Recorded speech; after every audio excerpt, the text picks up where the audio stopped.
Bonjour à toutes et à tous, bienvenue sur Grand Lille TV en ce mercredi 20 novembre. Ravi de vous retrouver pour un nouveau journal, une nouvelle édition préparée par l'ensemble de la rédaction.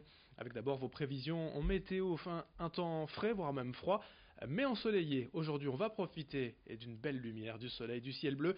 Quelques passages nuageux sans conséquence. Les températures, elles seront plutôt fraîches. On a relevé moins 1 degré ce matin au lever du jour.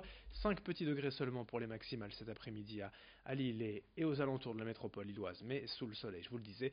Les prévisions météo complètes, bien sûr, après ce journal. À la une, tout d'abord, une première image pour vous signaler que les escalators d'accès de la gare Lille-Europe sont fermés et pendant plus d'un mois. En effet, impossible d'accéder à la gare Lille-Europe depuis l'esplanade François Mitterrand depuis lundi jusqu'à mi-décembre. Ces deux escalators ont arrêté. L'accès à la gare se fera donc uniquement par au-dessus via le viaduc Le Corbusier ou le passage 80. La SNCF assure avoir informé les voyageurs via des tracts ou des panneaux installés à des endroits stratégiques, mais évidemment, dans les faits, en conditions réelles, cette situation perturbe de nombreuses personnes qui se retrouvent souvent devant le fait accompli, en bas, bloquées, obligées de faire le tour. Écoutez ainsi quelques usagers de la gare Lille-Europe qui se sont retrouvés piégés. Et au micro de Florine Curec. J'ai découvert que je pouvais pas monter par l'escalator avec ma valise, voilà, et c'est embêtant parce que je vais devoir remonter toute la rue pour reprendre par le pont. J'ai dû faire tout le tour par tout là-bas et monter tout un tas d'escaliers. Bref, c'était pas la solution la plus pratique. Au métro Lille-Flandre, c'est toujours bondé, surtout dans les deux lignes, c'est toujours bondé. Du coup, je voulais venir là, parce que je me suis dit à Lille-Europe, il y a peut-être un petit peu moins de monde. C'est fermé. Finalement, mauvais plan. Mauvais plan, je vais prendre Lille-Flandre et attendre, espérer avoir le métro tout de suite, au lieu d'attendre qu'il y a 2-3 métros qui partent. C'est marqué momentané, donc ça permet de penser qu'il n'y en a pas pour longtemps. Jusqu'à mi-décembre précisément, cette phase de travaux des escalators au bas de la gare Lille-Europe sur l'esplanade François Mitterrand prévoyez donc quelques minutes supplémentaires si vous devez rejoindre la gare pour prendre un train. À Lille, toujours alors que le froid revient, plusieurs centaines de locataires de la résidence Trévis dans le quartier de Moulins ont été privés ces derniers jours depuis fin octobre de chauffage à cause de pannes à répétition du système général. En réponse, LMH est intervenu la semaine dernière pour changer un tronçon de canalisation, mais le diagnostic a établi la nécessité de réparation bien plus importante. Le bailleur avait prévu de changer le réseau de chauffage en 2023, mais interviendra dès l'an prochain. En attendant, les 842 locataires de la résidence ont dû vivre pendant quelques semaines sans chauffage et surtout sans information de la part de leur bailleur, selon cette habitante qui témoigne au micro de Rémi Desrenaud. Quand l'être humain a froid, il rentre dans un état qui est pas facile, physiquement, moralement, mentalement. Alors imaginez-vous bien donc que les personnes âgées, les personnes qui travaillent dehors peut-être toute la journée et rentrent chez eux, n'ont pas d'eau chaude, n'ont pas de chauffage. Voilà, tout simplement. Ça peut faire craquer des personnes. Et nous sommes déjà dans une résidence assez sensible. Donc il faut réagir. Monsieur Magnier, réagissons. Plus les semaines passent, plus les mois passent, plus elle est invivable.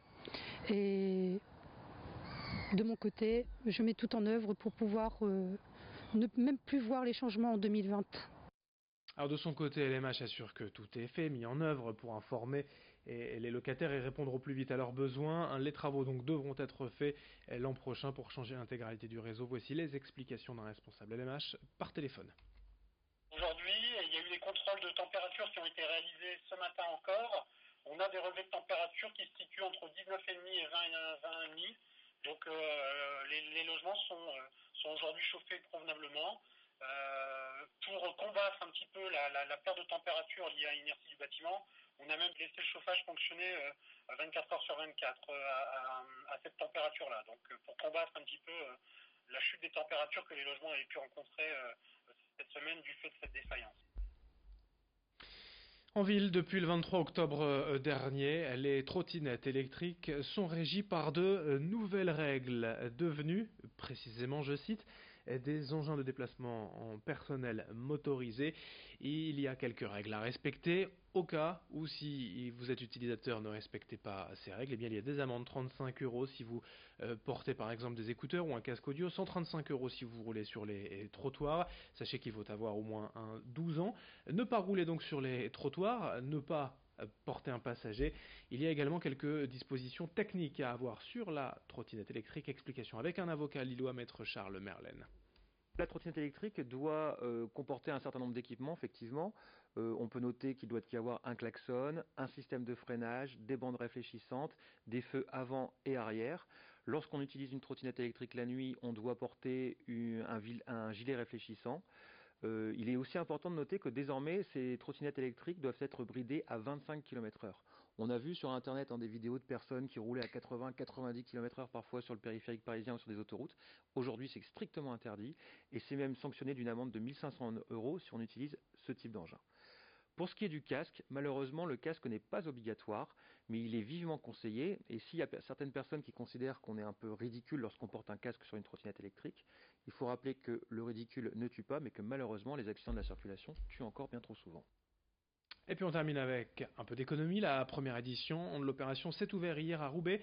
La MIE, Maison de l'Initiative et de l'Emploi, a convaincu 13 entreprises d'ouvrir leurs portes pour faire découvrir leur métier.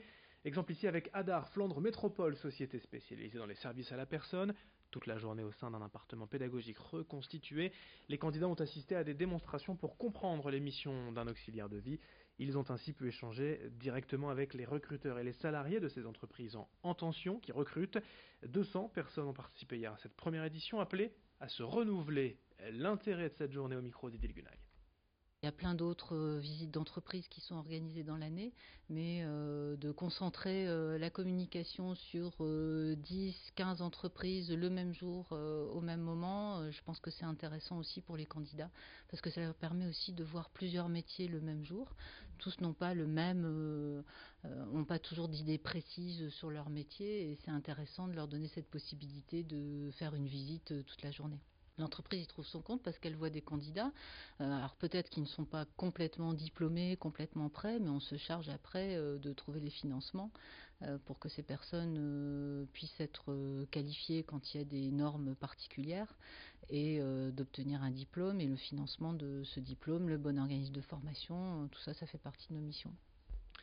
Et puis une dernière information, un résultat de sport en volleyball en Ligue A. Hier, le TLM s'est imposé à Nantes-Rezé 3-7-2. C'est déjà la 6e victoire en 8 matchs pour Tourcoing cette saison. Les Tourquenois sont 3e du classement et remettent ça dès vendredi soir à domicile face à 7. Fin de ce journal, à suivre dans un instant vos prévisions météo sur Grand Lille TV et dès le prochain quart d'heure, un autre journal.